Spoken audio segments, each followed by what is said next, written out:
Pagi ini cuaca cerah, matahari sudah menampakkan cahayanya. Namun Ratih masih enggan untuk bangkit dari kasurnya. Rencananya dia akan pulang ke kampung halamannya setelah 5 tahun merantau di kota A. Jarak kampung Ratih ke kota memang agak jauh. Biasa memakan waktu 6 jam perjalanan. 3 hari sebelumnya Ratih mendapat telepon dari sang ibu. "Halo, assalamualaikum Buk," kata Buk Nur di seberang sana. "Waalaikumsalam Buk," sahut Ratih. "Ada kabar gak mengenakan? Di sini Ratih, ada kejadian orang hilang. Si Maya, anak gadisnya Bu Nanit, hilang Buk." "Astagfirullah, Maya Buk." Ratih terkejut mendengar Maya, teman masa kecilnya, itu hilang. 2 minggu lalu juga si Lastri, anaknya Buk Nene, juga hilang. Gak lama jasadnya ditemukan di dekat sawah Pak Ujang. Begitulah kabar yang Ratih terima dari ibunya. Ibunya Ratih tinggal bersama adiknya Rini yang masih SMA. Sedangkan Ratih tamat SMA langsung bekerja di kota karena saat itu ada tawaran kerja menjadi kasir di sebuah restoran.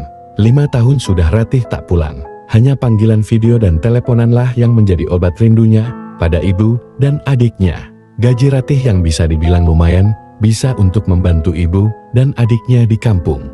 Sedangkan bapak Ratih sudah berpulang saat Ratih masih SMA. Di kampung juga ada sawah peninggalan bapak yang kini dikelola oleh Buk Nur sebagai sumber penghasilan. Selepas mendengar kejadian yang terjadi di kampungnya, Ratih pun jadi khawatir akan keselamatan ibu dan adiknya.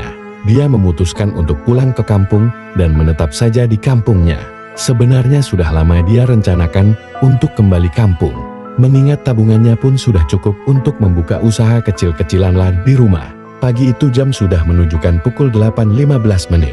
SETLAH sarapan. Tak lupa Ratih mengemas baju-baju ke dalam tasnya. Rencananya untuk pulang kampung sudah bulat. Setelah mengemasi barangnya, tak lupa Ratih meminta izin pada Pak Aris, pemilik restoran tempat dia bekerja. Sudah sebulan lalu Ratih memang akan berhenti bekerja. Ditambah lagi kabar dari ibunya membuat tekadnya bulat untuk pulang ke kampung halaman. Pak Arif pun mengiyakan dan memberi pesangon yang lumayan cukup untuk Ratih. "Pak, saya izin ya. Terima kasih selama ini atas bantuan Bapak," ucap Ratih dengan mata berkaca-kaca. "Iya Ratih, sama-sama. Saya juga banyak terima kasih sama kamu. Telah banyak juga membantu saya.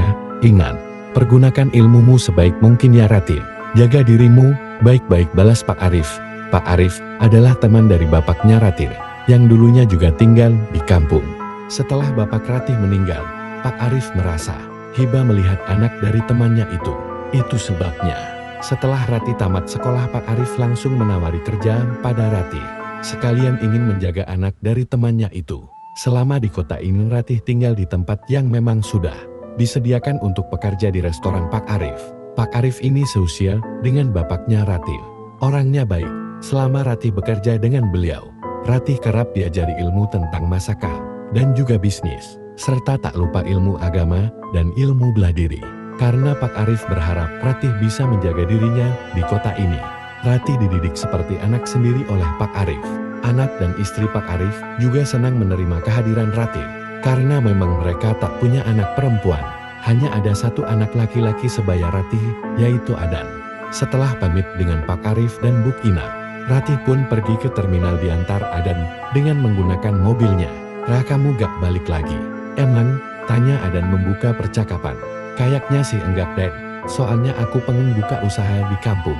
"Oh gitu, mudah-mudahan usahamu nantinya sukses ya Rah," ucap Adan. "Amin," balas Ratih kemudian. Setelah 15 menit berkendara, tibalah mereka di terminal. Adan dengan sigap membantu Ratih membawakan tasnya menuju loket. Setelah membeli tiket, Ratih pun menuju bus yang menuju kampungnya. Diekori Adan di belakang sambil membawa tas Ratih. "Makasih banyak ya Adan, udah bantu. Oh ya, nanti kapan-kapan mainlah ke kampung. Udah lama loh kamu gak kesana." "Iya, insya Allah aku kesana Rah kalau ada libur, sekalian mau lihat-lihat suasana kampung. Kayak gimana ya sekarang heh?" balas Adan sambil tertawa kecil. Adan ini dulunya memang tinggal sekampung dengan Ratih. Namun saat baru tamat SMP, Adan ikut kedua orang tuanya ke kota.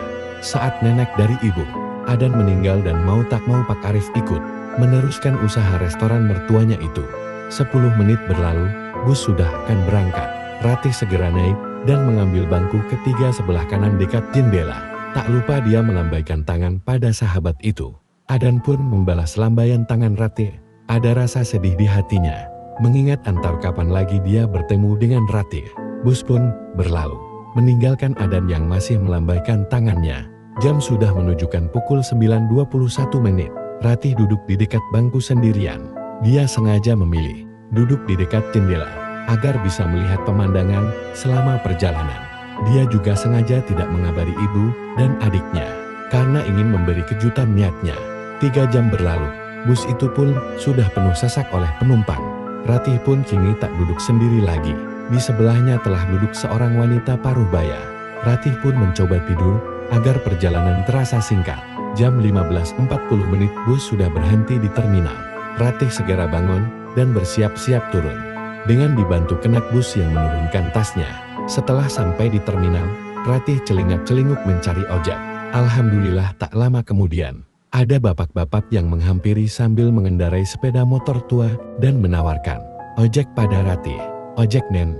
Oh iya man, saya mau ke desa Ranting Sari. Berapaan man? 50 aja nen. Setelah menyepakati harga, Ratih segera naik ojek dan menuju kampungnya.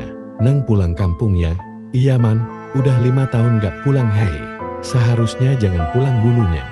Lah napa gitu mam? Kampung itu sekarang lagi mencekam neng. Banyak anak gadis dan wanita muda hilang di kampung itu. Dan banyak juga yang ditemukan udah gak bernyawa. Dengar-dengar korbannya udah 8 orang nen tutur mang ojek itu. Iya mang ibu ada cerita juga soal itu. Itu sebabnya saya pulang mang. Khawatir sama ibu dan adik saya. Apalagi bapak udah gak ada mang. Oh gitu ya neng. Saran saya hati-hati ya neng di sana. Kalau bisa sih pindah aja neng. Mudahan-mudahan keluarganya neng selalu dilindungi yang maha kuasa ya. Amin. Iya makasih man atas doanya. Setelah 1 jam perjalanan tibalah mereka di gapura kampung Ranting Sari. Anehnya kampungnya ini tampak sepi. Tidak seramai dulu. Jika dulu banyak anak-anak kecil berlarian saat sore begini, kini sama sekali tidak ada. Bahkan saat akan melewati lapangan bola tempat biasa, di mana ramai anak-anak kampung ini. Dulunya sering bermain bola kini, terlihat sepi. Banyak rumah-rumah ditutup pintu padahal itu masih sore. Aneh gumam Ratih dalam hati. Tidak lama kemudian, tibalah di rumah Ratih. Jam sudah menunjukkan pukul 17.05 menit. Setelah membayar mang ojek pun berlalu. Sebelum pergi mang ojek bilang, nang hati-hati ya di kampung ini. Ratih hanya senyum mengangguk mendengar perkataan mang ojek itu.